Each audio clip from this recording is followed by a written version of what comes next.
जाजपुर जिला धर्मशाला ब्लॉक अंतर्गत जारकठारे अवस्थित कृषि जिला अधिकारी कार्यालय एठारे श्रीमती राजश्री बेहेरा जिला कृषि अधिकारी भाव कार्यरत।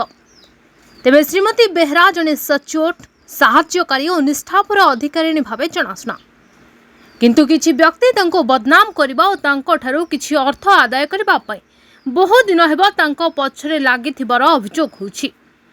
तेबे गत रविवार से तांको धर्मशाला अर्थात कुमार स्थित कार्यालय अन्य किछि कर्मचारी सहित कार्यरत थिबा समय किछि मुष्टिमेय व्यक्ति कार्यालय भितर पशि अराजकता सृष्टि करबा सहित तुमे काहेकि रविवार ऑफिस खोलिच, तुमको किए परमिशन देछि आदि प्रश्न करबा सहित पाटितुंड करी एहार वीडियो उत्तोलन करी सोशल मीडिया रे भाइराल करथिबार अभियोग आनिछन्ती कृषि अधिकारी।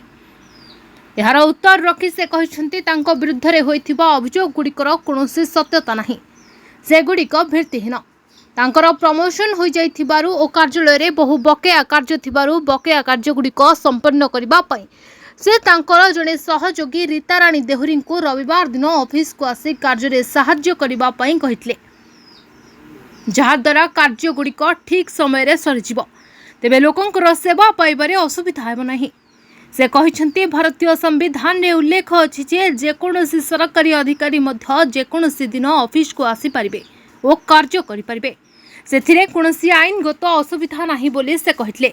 तेबे किछि व्यक्ति तांको अर्थ ओ बदनाम करिबा पई एहा करिथाई परंती बोली से अभियोग करिसन्ती, किंतु से एथिरे डरि जिबे नाही किंबा भय करि जिबे नाही बोली स्पष्ट भाबरे कहितले। एहिपरि कार्य को धर्मशाला अंचल रे थिबा बुद्धिजीवी माने दृढ़ निंदा करिसन्ती। जाजपुर जिला प्रतिनिधि मु Shrimati Rajashree Behera agriculture district officer Dharmashala Jajpur district. Madam जो देखो रविवार जो किसी गत रविवार आपण ना गोटे अपप्रचार होची आप रविवार दिन कौ कारण आज आप ऑफिस खोली कहीं खोली यहाँ केते दूर सत्य सत्य? मु रविवार ऑफिस खोली थी, मुझे अमत नुहे। रविवार किसी ऑफिशियली काम थिले आमको खोलिबाकू पड़े, एमिति भी आमे अनेक रविवार एवं छुट्टी दिन मध्य काम करिछु। एमिति अनेक प्रोग्राम मध्य रविवार एवं अन्य छुट्टी दिन आमर जाजपुर जिले में एवं मु जोटी काम करछि प्राय समय हेछि आमर छुट्टी सेमिति छुट्टी बोली सेमिति किछि नाही।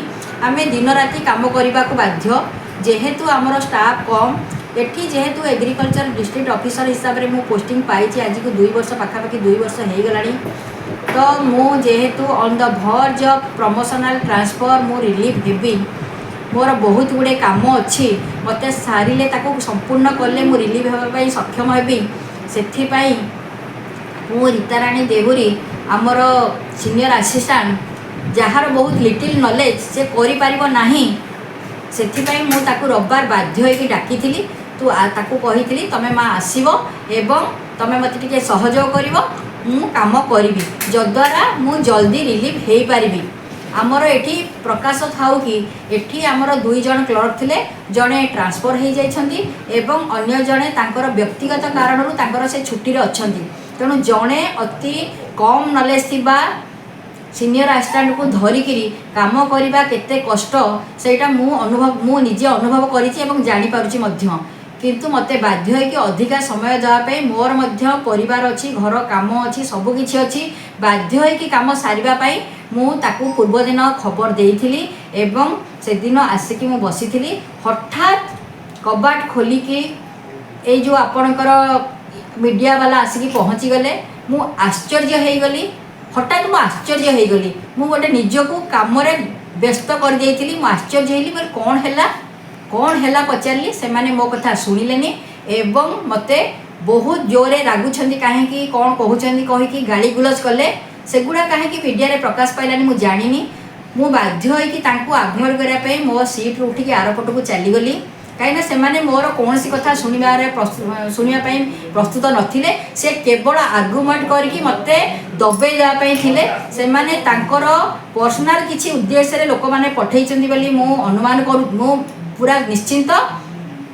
ସେମାନେ କିଛି ପଇସା ପତ୍ର ମଧ୍ୟ କଲେକ୍ସନ୍ କରିବା ପାଇଁ ଆସିଥାଇ ପାରନ୍ତି କିନ୍ତୁ ରବିବାର ବା ଯେକୌଣସି ସମୟରେ ଆଜ୍ ଏ ଡ୍ରଇଂ ଅଫିସର ଗଭର୍ଣ୍ଣମେଣ୍ଟର ରୁଲ୍ ରେଗୁଲେସନ୍ ଆସିବାରେ ମୁଁ ଆସିକି ଅଫିସରେ ବସିକି କାମ କରିପାରିବି ଏହା ମୁଁ ସମ୍ପୂର୍ଣ୍ଣ ଜାଣିଛି। ଆପଣମାନେ ମଧ୍ୟ ଏହାକୁ ଗାଇଡ଼ଲାଇନ୍ରୁ କଲେକ୍ସନ୍ କରିପାରନ୍ତି। ଏବେ ଆପଣ କ'ଣ କହିବାକୁ ଚାହୁଁଛନ୍ତି? ମୁଁ ଏହା କହିବାକୁ ଚାହୁଁଛି ଯେହେତୁ ମୁଁ ଜଣେ ଅନେଷ୍ଟ ଅଫିସର ଏଠି honest is the best policy. ମୋ ସର୍ଭିସ୍ କ୍ୟାରିୟର ଭିତରେ ମୁଁ ସେଇଟାକୁ ନିଜକୁ ମୁଁ ତାକୁ ବ୍ୟକ୍ତିଗତ ନୁହେଁ ପୁରା ପ୍ରଫେସନାଲି ମୁଁ ତାକୁ କରିବାକୁ ଚାହୁଁଛି। ସେଥିପାଇଁ କିଛି ଲୋକ ମୋ ପଛରେ ଲାଗିଛନ୍ତି ସେମାନଙ୍କର ଅନେଷ୍ଟରେ କାମ କରିବାକୁ ଇଚ୍ଛା ନାହିଁ। ସେମାନେ ମୋ ମାଧ୍ୟମରେ ମୋ ନାଁ ନେଇକି ଟଙ୍କା ପଇସା ସବୁ କଲେକ୍ସନ୍ କରୁଛନ୍ତି।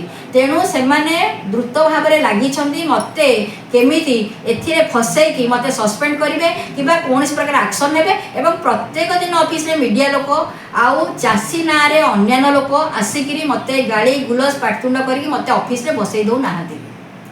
ଏବେ ଯେଉଁ ଆପଣ ସେ ଯେଉଁ ସୋସିଆଲ ମିଡ଼ିଆରେ ଚାଲିଛି ଆପଣ ଏଇଟା କେତେ ଦୂର ସତ୍ୟାସତ୍ୟ? ସୋସିଆଲ ମିଡ଼ିଆରେ ଯିଏ ଚାଲିଛି ସେମାନେ ସେ ସତ୍ୟ ତ ବିଲକୁଲ ନୁହଁ, ଏ ତ ଅସତ୍ୟ। ତାକୁ କିଛି ଭିଣ୍ଡିକ୍ଟ ଆଟିଚ୍ୟୁଡ଼ର ଲୋକ ଯେଉଁମାନେ ମୋତେ ମୋର ଅନେଷ୍ଟିଟାକୁ ସହ୍ୟ କରିପାରୁନାହାନ୍ତି ଏବଂ ସେମାନଙ୍କର ପଇସା ରୋଜଗାର କରିବାର ପନ୍ଥାଟା ସେମାନଙ୍କର ବନ୍ଦ ହେଇଯାଉଛି। ମୁଁ ଭାବୁଛି ସେମାନେ ସେଥିପାଇଁକି ସେଟା ଚଲେଇଛନ୍ତି।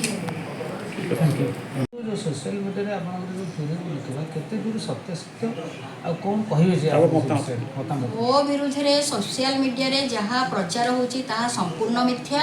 ମୁଁ ବର୍ତ୍ତମାନ ଏ ଅଫିସକୁ ଆସୁଛି ମୋ ଅଣ୍ଡରରେ ଯେତିକି ଷ୍ଟାଫ୍ କାମ କରୁଛନ୍ତି ଏବଂ ଆଉ କେତେଟା ଅଫିସିଆଲି କାମ ସେଗୁଡ଼ାକ ସମ୍ପୂର୍ଣ୍ଣ କରିକି ଗଲେ ମୋର ଷ୍ଟାଫ୍ ମାନେ ଉପକୃତ କରିବେ।